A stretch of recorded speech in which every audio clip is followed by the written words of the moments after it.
पहाड़ी पर गए और उस पहाड़ी का नाम था मेरू पर्वत। और उस पहाड़ी का नियम था, वो सीधी थी, उसके पर वही चढ़ सकता था जो सत्य है, ईमानदार है। तो 5 पांडव, द्रौपदी, कुत्ता उस पहाड़ी पर जाते हैं। लेकिन चलते चलते बीच में द्रौपदी गिर गई। जब द्रौपदी गिर गई तो अचानक भीम ने पीछे देखा, द्रौपदी है ही नहीं। तो वापिस पांडवों को कहा कि द्रौपदी नजर नहीं आ रहे। तो वापिस गए जिस रास्ते से आए थे, तो एक जगह पर द्रौपदी गिर गई थी। तो भीम उसकी बहुत महिमा करता है, ये कितनी अच्छी स्त्री थी, स्त्री होने के बाद भी हमारे साथ में रही, त्याग किया, तपस्या किया, ये किया, वो किया, बहुत महिमा करता है। युधिष्ठिर सुनता रहता है और लास्ट में कहा इसने सब कुछ छोड़ा, त्याग किया, तपस्या किया, ये किया, वो किया, लेकिन एक बात नहीं छोड़ी। वो कौन सी बात? उसका सभी के साथ प्यार था, पांडवों के साथ, लेकिन एक अर्जुन के साथ एक्स्ट्रा लगाव था। सब कुछ छोड़ा लेकिन क्या नहीं छोड़ा? और ये उसकी रही कमजोरी, और जिसके कारण वो पहाड़ी पर चढ़ नहीं सकी।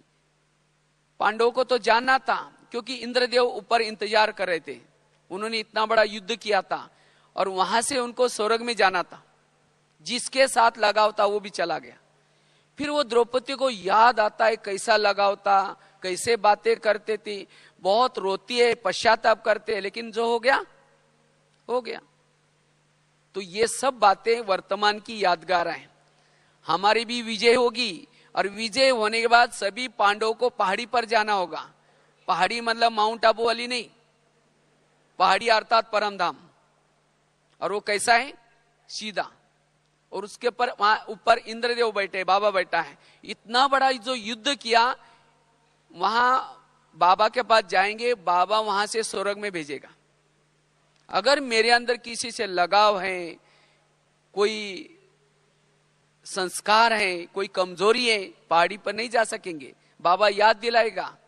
इसीलिए बाबा कहते बच्चे उस कमजोरी को खत्म करो। इतना ही नहीं, आगे चल करके नकुल गिर गया, सहदेव गिर गया, भीम भी गिर गया, अर्जुन भी गिर गया, और केवल कुत्ता और युधिष्ठिर स्वर्ग में गए। कुत्ता मतलब कोई प्रैक्टिकल कुत्ते की बात नहीं है, कुत्ता ईमानदारी का प्रतीक है। वो युधिष्ठिर में क्या था? ईमानदारी थी, और वो ईमानदारी ने उसको वहां पहुंचाया। तो इसी तरह नकुल क्यों गिर गया? क्योंकि उसके पास अपने सुंदरता का अभिमान था, यह उसकी कमजोरी थी। सहदेव क्यों गिर गया? क्योंकि बुद्धि का प्लानिंग, बुद्धि का अभिमान था, यह उसकी कमजोरी थी। भीम क्यों गिर गया? अपने शक्ति का अभिमान था, यह उसकी कमजोरी थी। और अर्जुन क्यों गिर गया? अक्षिणी सेना को मारने वाला, उसके अंदर तीर चलाने का अभिमान था। कराने वाला करा रहा था, लेकिन उसको लगा कि मैं ही करता हूं, मैंने इतना लोगों को मारा, और ये कमजोरी के कारण वो लास्ट में फेल हो गए। तो इसी तरह कहीं हमारे साथ ऐसा ना हो जाए, इसीलिए हमें क्या करना है? जो भी कमजोरी हमारे अंदर है उसको परिवर्तन करना है, और तब हम अपने लक्ष्य तक पहुंचेंगे।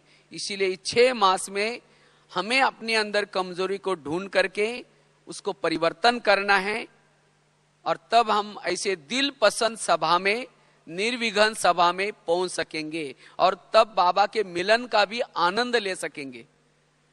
क्योंकि टीचर होमवर्क देता है, बच्चे इधर उधर घूमे ना, लेकिन जब आता है तो क्या करता है? पहले होमवर्क चेक करता है।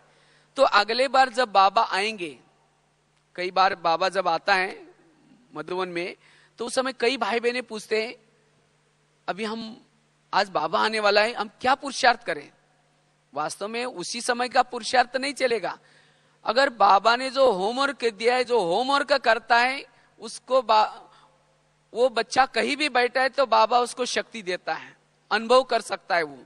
तो इसीलिए अगले बार जब हम आएंगे सभा में, हमें बहुत अच्छा अनुभव हो जाए प्रभु मिलन का। इसीलिए इस 6 मास में जो बाबा ने होमवर्क दिया है, ये होमवर्क करके आना है।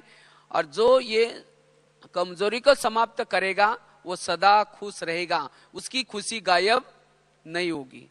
तो ये है पुरुषार्थ। ओम शांति।